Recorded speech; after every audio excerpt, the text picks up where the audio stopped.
en direct des courses. Avec la Fédération Anjoumen Centre-Ouest et Oxygène Radio. C'est un réel plaisir de vous retrouver ici sur l'hippodrome de Rochefort-sur-Loire. On a le plaisir d'accueillir Jean-Luc Guillochon. Vous êtes président du comité régional du galop de l'Ouest.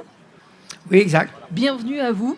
On a eu le plaisir tout à l'heure d'accueillir nos deux présidents, les présidents des fédérations Ouest et Anjoumen. Pour vous, vous aimez ça, cette cohésion qu'il y a entre ces deux fédérations? Pour vous, ça vous aide? Ça ne nous aide pas, mais je pense qu'au niveau du programme, il y a une vraie cohérence parce qu'on ne va pas se marcher dessus, donc autant qu'on travaille ensemble que de faire chacun dans son coin. Donc c'est un vrai plus. Qu'est-ce que vous faites, vous, en tant que représentant du galop? Je vais sur les hippodromes, voir l'état des pistes, des obstacles. Je m'occupe du programme des courses.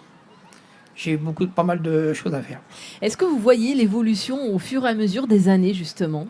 Ah oui, énormément. Qu'est-ce qui vous a fait que vous êtes arrivé à être représentant de cette fédération de galop?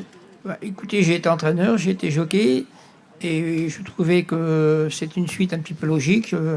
Les courses m'ont donné beaucoup, donc il faut redonner un petit peu. Donc maintenant, je passe pas mon temps, mais je donne du temps pour ça. C'est important de le souligner, il est bénévole.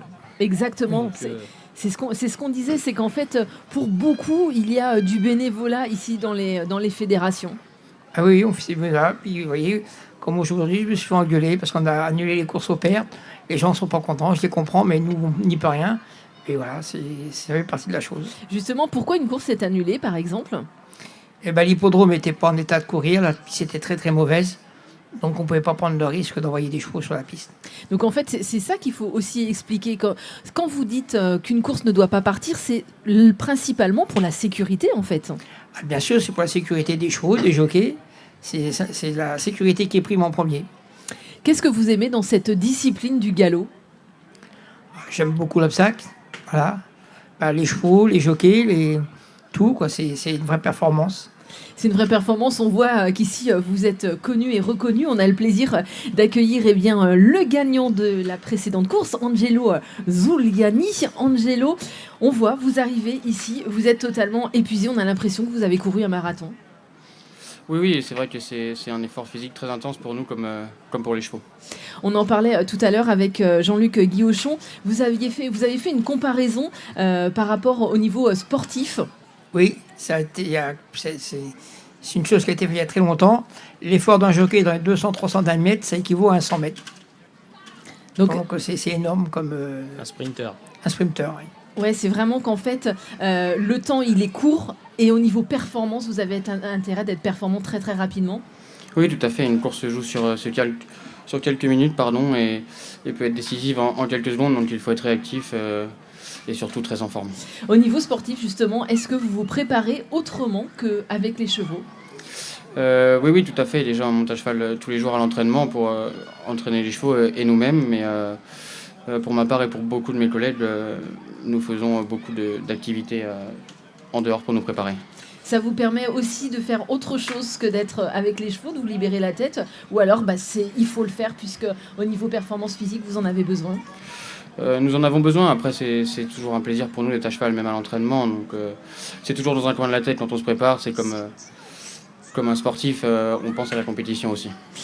C'est rigolo de vous avoir tous les deux sur ce plateau parce qu'il y a un vrai lien entre vous. Oui, tout à fait. Jean-Luc est mon oncle et j'ai beaucoup appris à ses côtés. Voilà. Et encore une histoire de famille, une belle histoire de famille. Au niveau sportif, Anthony, je te laisse la main. Ouais, on va parler de cette victoire. Une victoire acquise sur le but dans les derniers mètres. Est-ce que c'est une surprise? Non, pas du tout. La jument courait un petit peu rapprochée. L'autre jour, elle nous a beaucoup déçus, donc on voulait voir autre chose aujourd'hui. Et c'est chose faite, elle a eu un très bon comportement. C'est parfait. Je rappelle l'arrivée, donc Las Calamata, deuxième le numéro 9, troisième le numéro 11, Sweet Dodville, et quatrième le numéro 2, cinquième le numéro 4. Voilà pour l'arrivée de cette cinquième course. J'imagine que cette victoire a une saveur également particulière, puisque c'est une victoire familiale. Oui, tout à fait. Toutes les victoires sont belles, mais c'est vrai que quand c'est pour la famille, c'est un peu différent. Et pour revenir également à votre journée, tout à l'heure, Joyka Desrodières a également une très belle carte à jouer. Elle s'est imposée pour sa rentrée à Castéra. Avant le coup, on a l'impression que c'est un super engagement. Oui, tout à fait. Joyka est une jument de qualité qui a fait une excellente rentrée en s'imposant l'autre jour. Donc j'en attends une très bonne performance aujourd'hui. Ouais, il y a de grandes chances qu'on se retrouve là tout à l'heure. Les courses, il faut les courir, on n'est pas tout seul, mais c'est vrai qu'au papier, c'est une très belle chance. On va parler un petit peu de vous maintenant, Angelo. Bon, c'est pareil, vous êtes tombé dedans tout petit, toute la famille est dedans. C'était une évidence pour vous de faire ce métier? Oui, tout à fait. La question s'est jamais posée. C'était une passion et lorsqu'on peut faire de sa passion son métier, c'est vraiment le top. Quel était votre parcours? Eh bien, j'ai commencé par l'équitation classique, j'ai fait beaucoup de concours et ensuite j'ai basculé assez logiquement dans les courses. Et vous avez fait votre apprentissage J'ai pas fait l'apprentissage, j'ai suivi des études classiques avec un bac pro. D'accord. Et donc vous avez commencé ensuite chez quel patron? J'ai commencé à monter en course en 2016, j'étais amateur. Amateur, oui. Et je suis ensuite passé professionnel en 2018 et je suis tout de suite rentré au service de Monsieur Nicole. Est-ce que pour vous c'est un bon tremplin justement de passer par le rang des amateurs? On a beaucoup de gentlemen et cavalières qui ensuite réussissent dans le rang des professionnels. C'est vraiment une bonne école. C'est vrai que c'est selon moi une très bonne école. Ça nous apprend beaucoup et ça nous permet de voir autre chose avant de passer tout de suite professionnel à 16 ans. Maintenant, je pense que quand on est passionné et surtout motivé et travailleur, on peut arriver de tous les endroits, tous les milieux, tous les circuits, on y arrivera. Et pourquoi avez-vous fait le choix de cette discipline? Par passion, j'aurais pu monter en plat parce que je suis plutôt léger, mais l'obstacle pour moi ça a toujours été une évidence. Et quelle est la différence et les qualités pour faire l'obstacle? C'est deux milieux différents. Les qualités, je sais pas. Je pense que déjà faut aimer les chevaux et à partir de ce moment-là, on pourra réussir en plat et en obstacle. Justement, on parle très régulièrement du confort et du bien-être des chevaux. Pour vous, c'est important, vous nous l'avez dit. Oui, évidemment. Aujourd'hui, on est sur un hippodrome. Ce matin, j'étais à l'entraînement avec tous mes collègues pour prendre soin des chevaux, les entraîner, les préparer au mieux pour ces courses qu'on voit aujourd'hui, qui durent que 3 minutes, mais c'est un entretien quotidien du matin au soir. Et les chevaux, vous les connaissez par cœur, puisqu'il y a également un point sur lequel on peut noter, c'est que vous êtes vraiment fidèle. Vous êtes auprès de François Nicole depuis des années maintenant. C'est vraiment un tandem qui marche fort. C'est plus qu'un patron maintenant pour vous? Oui, c'est vrai que j'ai commencé là-bas. J'ai grandi, appris là-bas, j'ai évolué, donc je lui dois beaucoup. D'ailleurs, vous avez réalisé un magnifique début de carrière, puisque vous avez déjà été cravache d'or, c'était en 2020 avec 90 victoires. L'an passé, 52 victoires, 69 en 2022. Comment est-ce que vous jugez le début d'année cette année? Eh bien, un début d'année correct. Voilà, on a pas mal de bonnes cartouches à sortir pour l'automne, donc impatient de retrouver les hippodromes parisiens. Ouais, c'est vrai que là, c'est l'automne qui va être déterminant pour juger finalement un peu cette saison. Oui, tout à fait. Beaucoup de chevaux qu'on a découverts et des poulains notamment au printemps que je serais impatient de retrouver. Il y a eu une maladie au sein de l'écurie. Comment ça se passe depuis? Est-ce que tout est derrière vous? Oui, il y a eu une maladie il y a quelques temps. Fallait rebondir. C'est long et c'est toujours très difficile, mais a priori, oui. Aujourd'hui, on pense que c'est derrière nous.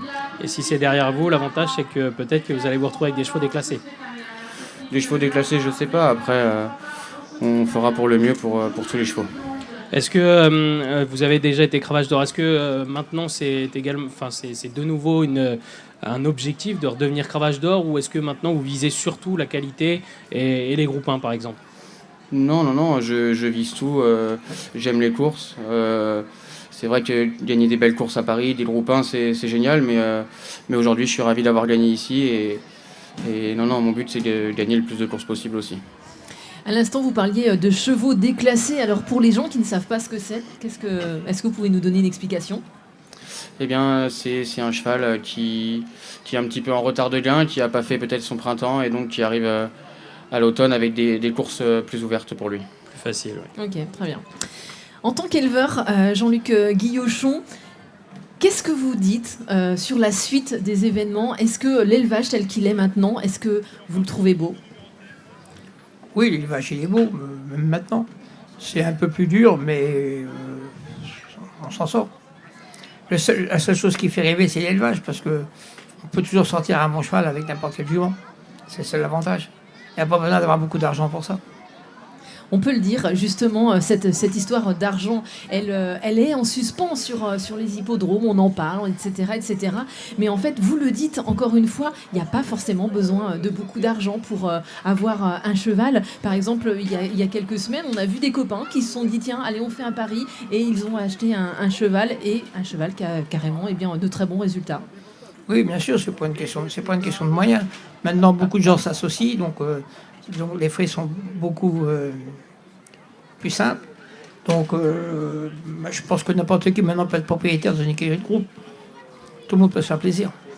Est-ce que au niveau du galop, puisque vous êtes représentant de ce galop, est-ce que vous voyez justement de plus en plus d'associations pour développer le cheval ou également acquérir un cheval? Oui, vous avez de plus en plus d'écuries de groupe. Je crois maintenant, une statistique est sortie il n'y a pas longtemps, je crois que les propriétaires, ils doivent avoir que 2 chevaux en moyenne. Donc si vous faites le compte des gros propriétaires, donc ça fait qu'il y a vraiment beaucoup d'écuries de course maintenant. Pour reparler justement du propriétariat, et notamment au niveau de l'obstacle, on voit de plus en plus les propriétaires vendre leurs très bons chevaux à l'étranger. Est-ce que c'est quelque chose qui vous fait peur? Est-ce que vous essayez de trouver des solutions pour éviter de faire partir les chevaux à l'étranger ou pas forcément? Trouver des solutions, on ne peut pas empêcher les gens de vendre, malheureusement. Le problème en France, c'est qu'on n'a plus de vieux chevaux. Voilà. Vous regardez l'année dernière, enfin cette année, parce qu'en Angleterre, les courses venaient au mois de mars. En Angleterre, les 3 meilleurs chevaux anglais, les 3 meilleurs chevaux irlandais en steeple, ce sont que des chevaux français. Et nous, à Auteuil, on se plaint qu'on n'a pas de partant dans le grand steeple, ou que le grand steeple est moyen, mais tous ces chevaux-là. Est-ce que vous réfléchissez justement à des solutions pour éviter ce genre de choses? On ne peut pas empêcher les gens de vendre. Donc, je pense que la solution, ça serait de faire un petit peu moins de courses de 3 ans très tôt. Déjà, je pense qu'on pourrait garder davantage de chevaux et les faire un peu plus vieillir. Je crois que le problème est surtout là, c'est que maintenant, les courses sont devenues plus un business qu'autre chose. Donc pour les grosses écuries, donc on perd beaucoup de chevaux. D'ailleurs, c'est un peu le cas également pour les jockeys. Angelo, vous travaillez avec François Nicole. Quand on est jockey d'obstacle, pour briller, on est quasiment obligé de travailler avec l'une des grosses écuries comme celle de François Nicole. Oui, après, il y a des bons chevaux partout. Il suffit de travailler pour avoir la chance de les monter. Est-ce que vous avez des noms de chevaux à nous donner là? Vous parliez de jeunes, des noms pour les parieurs à noter? Là, tout de suite, j'ai pas forcément de nom, mais on les retrouvera sur le programme en fin d'année. Ouais, il y a des jeunes pousses qui vont être intéressantes à suivre. Oui, après c'est un petit peu tôt pour le dire, mais a priori, oui, on a pas mal d'espoir. Et pour revenir à ce que je disais juste avant, j'imagine donc que pour vous, l'avenir, c'est toujours chez François Nicole. Oui, aujourd'hui, tout se passe très bien. Je cherche toujours à évoluer, mais aujourd'hui, ça marche très bien comme ça. Une autre petite question. L'an passé, on vous a vu à Wargame. Est-ce que c'est de nouveau d'actualité? Il y a de grandes chances qu'on retourne cette année, oui, avec Pauline Nuit à Wargame. D'accord, on prend note. Voilà, après, c'est le cheval qui nous le dira. Le cheval est au top pour le moment, donc on espère y retourner avec grand plaisir. Ouais, et puis ça avait été couronné de succès. Oui, tout à fait. Les 2 dernières années nous ont fait très plaisir, donc on espère y retourner. Et on parlait justement de ferveur. Alors on a parlé de l'Angleterre, de l'Irlande. Également, Wargame, c'est quand même un spectacle magnifique avec beaucoup de monde. Pour un jockey, ça va être le kiff de gagner devant autant de monde. Oui, tout à fait. C'est vraiment une journée à part et un endroit pour nous différent. Après des grands rendez-vous comme ça, est-ce que vous avez besoin de solitude ou encore vous préférez fêter ça jusqu'à très tard? Non, fêter ça jusqu'à très tard, c'est délicat, mais non, se replonger dans le boulot dès le lendemain et partager ça avec avec tous mes collègues qui ont contribué et qui travaillent dans l'ombre, c'est plutôt ce qui me fait plaisir. On se rend compte qu'être jockey professionnel, eh bien, ça peut être compliqué. En tout cas, c'est une vraie hygiène de vie. Oui, tout à fait. Disons que ce qui rend notre métier difficile, c'est l'enchaînement des courses. Il y a des courses toute l'année. On a du mal à trouver une semaine pour prendre des vacances sans louper de courses. Donc oui, c'est très exigeant malgré tout.